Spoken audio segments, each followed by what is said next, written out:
ci seen terrain ci biir réseaux sociaux yi man setal sama der ba pare ñu nag ñu def focus nag ci Ousmane Sonko mi bëgg a jiite suñu réew te kenn du ko sosal dañ koy def focus ci moom ak seen communication ak Pastef ci boppam ndax yéen a bëgg a jël réew mi. bu loolu weesoo sama gars yi tey ni ñuy waxtaanee mooy Ousmane Sonko dafa demoon Bignona ñu waroon organiser journée de prière nga xam ngeen dafa am ci événement wu mois de mars bi. dafa am xale yu bari yu ci gaañu am na ñi nga xam ne dañ doon manifester am na ñi nga xam ne balle perdue ñoo xam ne seen yoon nekku si xale yi décédé personnellement su may wax ci manifestation mois de mars yi li gën njëkk a ñëw ci sama xel moom mooy ki njëkk a dee ci manifestation dañ ma yónnee photo et j'ai fait l'erreur de regarder parce que en général man am na yenn image yoo xam ne duma ko xool xale bi njëkk a décédé ci manifestation yi j'ai vu sa photo fi mu daanoo ses blessures et ça j'avais duma ko mës a fàtte duma ko mës a fàtte te pour man àdduna dara jarul lii xale bu ndaw dundul dara ci àddunaam tey jii yéen waa Pastef franchement je le dis en tant que citoyenne sénégalaise ngeen dem Bignona di fa waxu kaldu waxu bëjëk kaldu ak ay bëggëj ak ñoom seen ak reesal ak ay vimto ak i selfie ku dee yaa perte ku dee yaa perte cette journée là c'était une journée de deuil journée de prière journée bi nga xam ne nga war a nekk avec la famille des victimes à côté de la famille des victimes journée toog ngeen kenn xalaat xale yi dem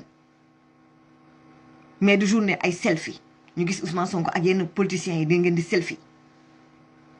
duñ ko sol ko opération nërmelu bu Ousmane Sonko bi moom la ñuy waxtaanee tey xam nga Françoise Hélène Gaye moo génnee expression nërmelu waaw maanaam man ba ma xoolee malaise bi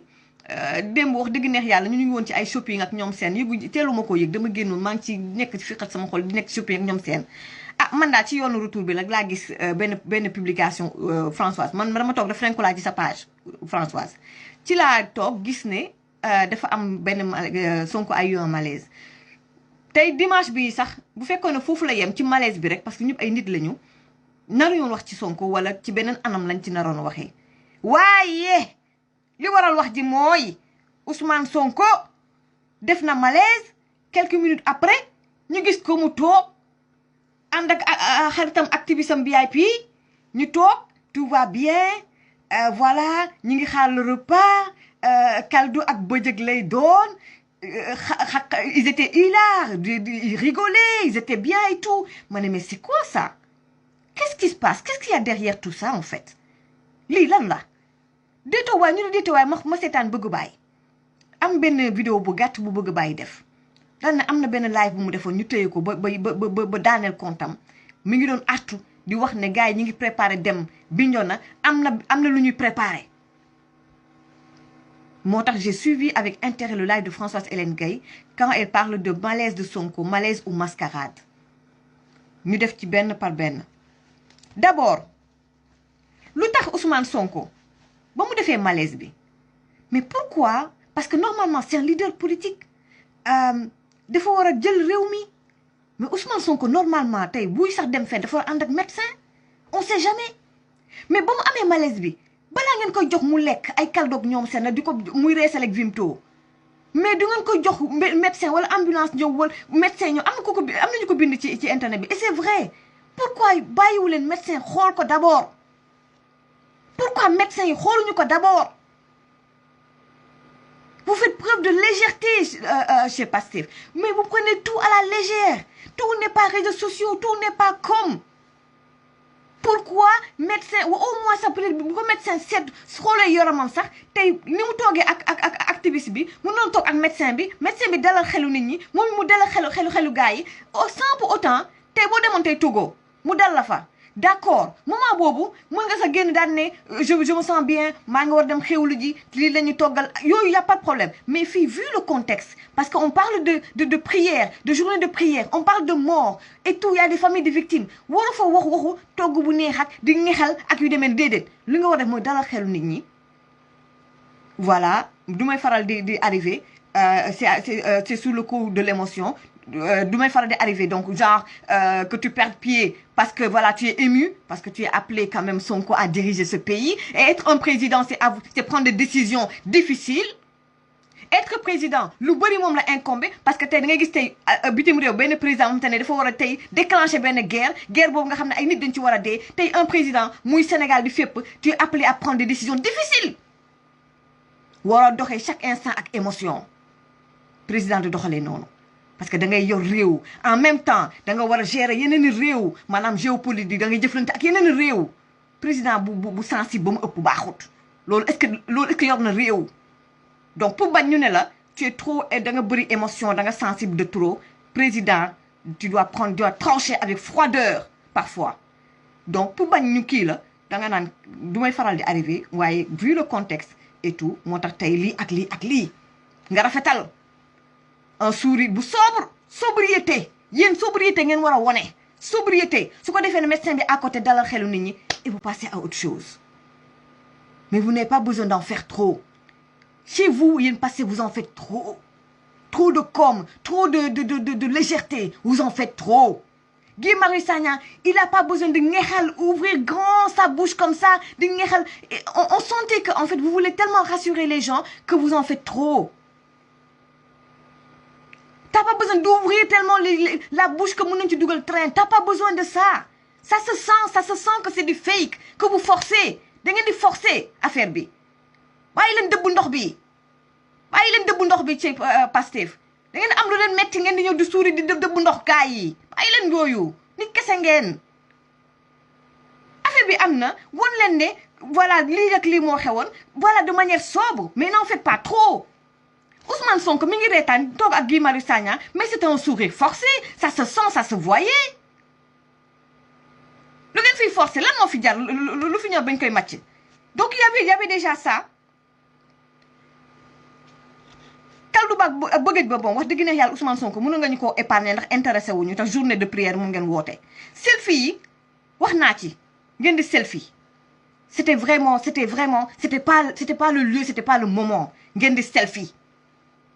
lu day ne ay 14 morts ay xale yu ndaw dee du moment wu selfie Ousmane Sonko ak ñamu àndaloon ak gàngooram ma ñëw ci beneen mbir mi Ousmane Sonko dafa bëgg a jël réew mi mais Ousmane Sonko il est présidentiable bokk na ci élection présidentielle 2019 nekk 3e mais donc c'est pas n'importe qui waaw mais Ousmane Sonko naka la nekk di nërmelu di ko ralentir nërmelu téy na benn loxo bi ba beneen loxo bi ñëw fekk si ko muy nërmelu di nërmelu à la garde rapprochée Cheikh Tidiane Dièye la xawma mu ngi taxaw kii la dame la Aïda Mbodj mi ngi nekk ci discours am Cheikh Tidiane la xawma Cheikh Tidiane Dièye la xawma yow fu Aïda Mbodj di defee discours di concentré wu ci discours am bay sentir ne Ousmane Sonko gi nërmelu mi ngi dem il est en train de partir ba di ko téye di ko naan ñëpp téye te yow mënuloo fexe yow ba def benn geste man loolu daf ma yéem ba tey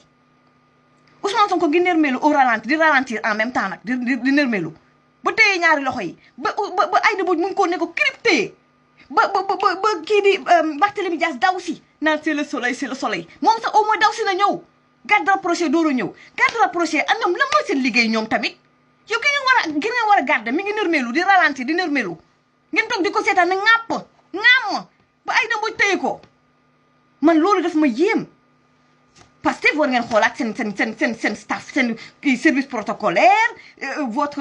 seen garde rapproché et tout yow ki nga war a garde mi ngi nekk di xëm nee na mi ngi xëm mi ngi dem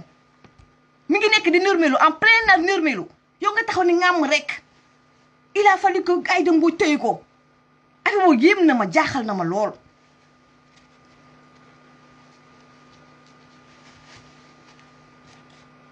donc ñu continuer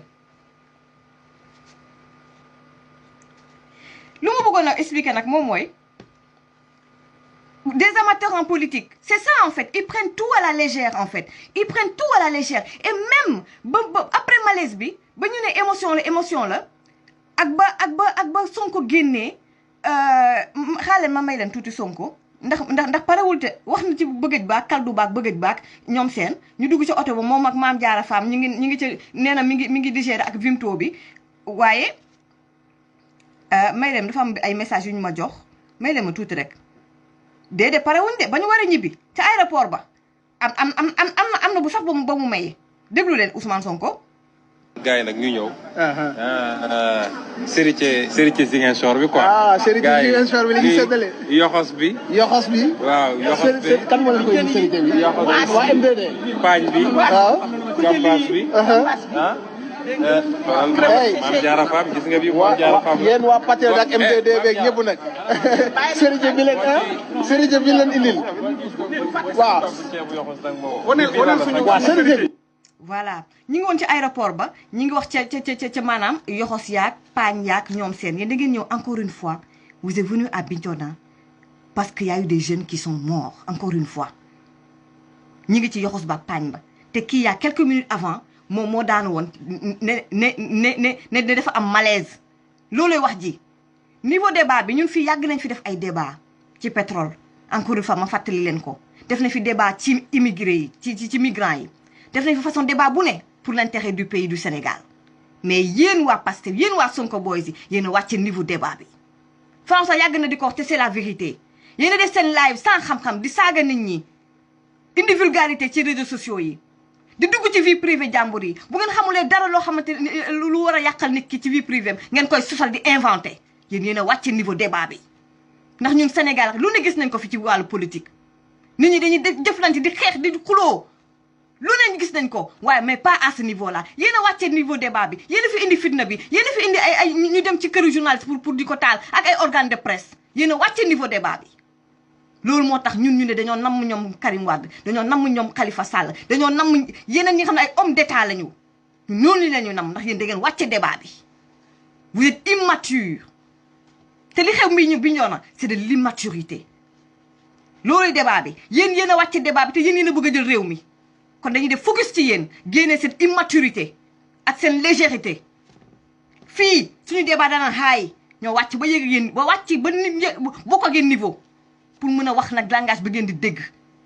waaw keñ kon ñu continuer gars yi ne am na ñu ma war a bloquer c'est la teranga c'est la teranga casamançaise mais fii amul ay waxu teranga encore une fois defe naa maa ngi expliquer mais gars yi ba tey dégguñ daaj tey du nee na moom Ousmane Sonko dafay def tournée nationale mais war na ñëwaat Bignona su ñëwaat Bignona ce sera politique tournée politique lay doon ngeen teral ko ngeen woon ko seen i baax gars yi invité ko plat yi di dàqante ngeen may ko seen i cadeau loolu c'est le contexte qui bu ci siyee mais lii da ngeen dem pour ay nit yu gaañu ci ay faits graves ay xale yu gaañu c'est un autre contexte. Il faut percuter quand même. Il y a le contexte.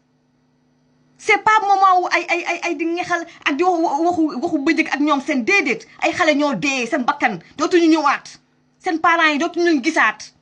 C'est pas un jeu. On n'est pas dans un jeu. Lii c'est pas un jeu sama gars yi. Voilà. li ma aussi bëggoon a expliquer moom mooy gars yi bëri nee nañu Ousmane Sonko aussi gars yi dañu bëggoon def genre comment dire diversion par rapport ak visitu président Macky Sall waa APR ndeysaan ils ont le vent en poupe parce que Macky Sall dafa dem Touba ndeysaan ci guddi ga gis naa sax ñu yónnee ma ay vidéo bain de foule Macky Sall à Touba ah ndeysaan mu daal di fa am succès gisante ak it xalif général des Mourides ah ñu daal di gisante ba pare gisante à part ñoom ñaar tête à tête ah vraiment ñu gis ne c'était dans une ambiance très très apaisée ah ñoom nag ñu jàpp ne waa APR ñoom ndam lu rëy lañu fa jëlee ah ndaxte kenn nekku fa di ko daan di ko conseiller ak ñoom seen ak di ko remonter les bretelles voilà ñu ne déete waay kii di président Macky Sall jox yónnee nañ ma également vidéo bi demoon na également seeti ji le khalife général des Tidianes donc ñu gis ne loolu c'est un gros point pour le président Macky Sall ñu gis ne peut-être que gars yi dañoo bëgg a def diversion pour suul loolu suul maanaam acte bu positif boobu Macky Sall def Touba ak tamit ak khalife général Tidiane yi ci Tivaouane donc loolu lañ bëgg a suul ñu indi nag mbirum Bignona bi ak it maanaam ak it maanaam opération nërmelu bi voilà opération nërmelu bi donc loolu pour diversion la am na ñi nga xamante ne loolu la ñu yëkkati mais li ñu mën a seetlu rek moom mooy depuis quelque temps Ousmane Sonko lu mu sumb rek ça se retourne contre lui parce que dem na Touba def nañ ci live dimanche passé ba mu demee Touba voilà il faut ma baral affaire pour mën a jël journaliste bi et tout ça ba mu demee Touba keroog gis ngeen ne peut-être il voulait avoir Touba dans sa poche et les mourides ça s'est retourné contre lui après audience bi vidéo yu bëri dafa daal di génn ibaadu yu mere ko lu tax ibaadu yu mere ko parce que nee nañu am na vidéo buy circuler moom dafa wax xalif général des mourides yow yaay suñu yaakaar tey ak ëllëg ibaadu yu mer nag ba futtu ndax nee nañ Ousmane Sonko bu naree bu ko jaralee muy changer sa veste di retourner sa veste di wax loo xam ne au fond moom waxu leen ko woon au tout début te gëmu ko ça veut dire que kii tey nguur jaral na ko lu ne kon ñoom dañuy xelam de seen xel day tey ci Ousmane Sonko ci beneen côté bi également murit yi mere kii di Ousmane Sonko pourquoi ndaxte dafa dem ba janoog ak tamit xalif général des mourides amul dara lu mu koy wax lu dul ñi xale yi dee de fukk yëpp ay murit lañu loolu nag mu offensé murit yu bare ñu mere ko ba pare nag tontonte bi ak xalif général des mourides ñu jàpp ne moom maanaam yorul taalibewul en fait yorul comportement talibé murit yi mere ko ibaadu yi mere ko kon nag maanaam mbir mi retourné wu contre moom en plus cerise sur le gâteau ñu gis ne ba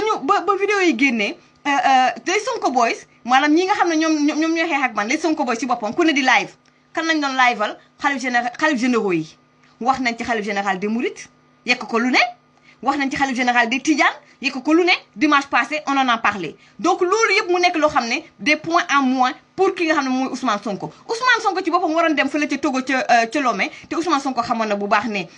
du yombee noonu parce que nag tamit dafa nekk ci contrôle judiciaire ba pare nag lu ñu jaaxal moom mooy depuis ci Covid bi muy mën a keneen dañu waroon di voyager def ay ci yenn conférence ak yenn rencontres yi mais rencontres yu bari bu ngeen seetluwee ça se passe sur Zoom ça se passe sur Internet pourquoi Ousmane Sonko voulait coûte que coûte aller à Lomé gros point d'interrogation en parenthèse pour gars yi waa Pastef ñi nga xamante ne par rapport à seen communication ñi ngi tëb di dal waaw vraiment les gens ont reconnu les talents xaw ma d'économiste xaw ma yu demee noonu pour Ousmane Sonko non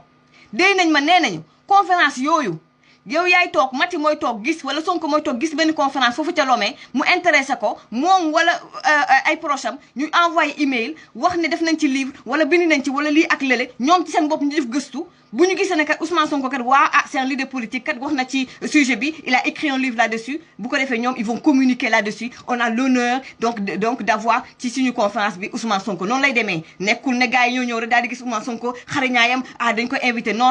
ce sont les gens qui ñoom ñooy gis conférence yi daal di postuler envoyer email ne kat lii nii intéressé nañu noonu lay demee entre parenthèses pourquoi Ousmane Sonko vu le contexte ak ni mu demee nii il pouvait bien le faire sur Zoom pourquoi il a tenu vraiment à aller fële à Lomé gros point d'interrogation ñu ñëwaat ci beneen mbir foofu laay jeexalee gars yi nag li may wax nii dama bëgg sama exemple laay joxe ngeen déglu ma bu baax boroom xel yi laay waxal boroom xel yi nag laay waxal te foofu laay daanelee jël sama invité yi affirmé wu ma man affirmé wu ma encore une fois bu ma kenn yóbbu kër yaa ma di tax di ma kii dama leen di def benn métaphore jël lépp jox exemple sama bopp affirmé wu ma encore une fois ngeen réfléchir dama leen di expliquer nii leen tey man bu fekkoon ne tey leader politique laa man Mati ma nekk góor un leader politique mu am lu ma dal ñu accuser ma accusation yu rëy yu mel ni lii ku mel ni Adji Sarr accusé ma man may leader politique c'est un exemple encore une fois ma xam xel ne xale bi ma accusé personnellement man Mati ma jàpp ne am na lu xew sama diggante ak moom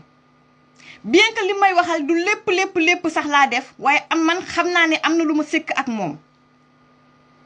xam naa ne xale bi am na lu mu téye nguur gi ma yàkkamti woon xam naa ne am na lu ñu téye man Mati man mii leader politique bëgg a dugg palais nan lay def ñaari choix moom laa am choix bu njëkk bi moom mooy man de moom laa xalaatoon en parenthèse choix bu njëkk bi mun na nekk le plan A jano ak sénégalais yi indi sama ñaari soxna ñu wér ma ni leen man nit kese laa dama juum li ñu wax may tuumal lépp defuma ko waaye am na lii ak lii am na lu ma sëkk ak xale bi may jéggalu waa Sénégal man nit kese laa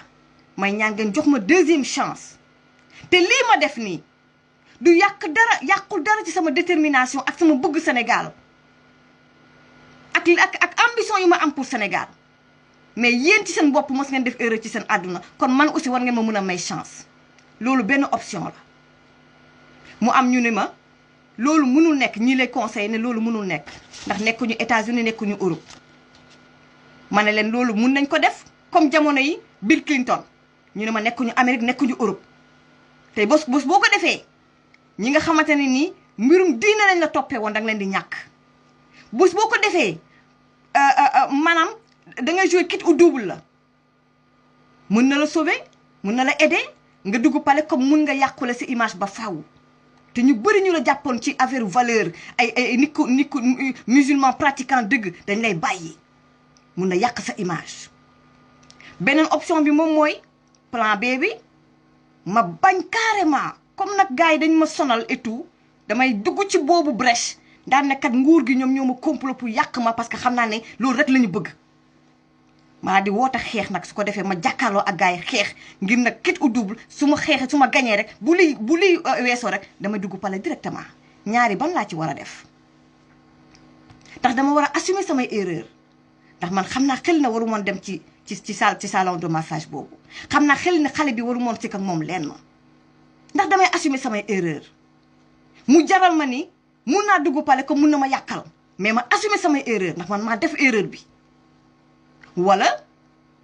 bugguma samay ambition politique dara lu ko entaché sama image bugguma dara lu ko entaché bugguma sama ego mu wàcc kon man damay ñëw maanaam xeex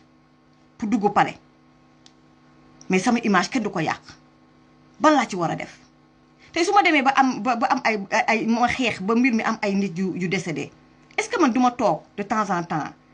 may toog sama xel ma am problème de conscience est-ce que man du ma dem ba à un moment donné sama soxna wala samay soxna sama biir kër su neexatulee est-ce que man est-ce que psychologiquement dinaa mën a di taxaw tout le temps est-ce que psychologiquement man ñi ma entouré lan ma war a doon seen taxawaay par rapport ak man est-ce que dañ ma war a bàyyi man may continuer di xeex maanaam di sauver la face naan ça va passer on va tenir bon wala dañ ma war a mun a bàyyi décharger ma tuuti ma toog pour être avec moi-même pour au moins maanaam problème de conscience yi may faral di li ma war a mun a am ak sama ménage ak sama vie ma xoolaat ma jagalaat lu bari lan ma war a doon comportement ak maanaam comportement ak tamit sama entourage lan lañ war a doxalee ak man en fait c'est ça la grande question est-ce que j'ai tout le temps des problèmes de conscience parce que des gens sont morts est-ce que j'ai des problèmes de conscience est-ce que je suis vraiment bien man foofu laa yem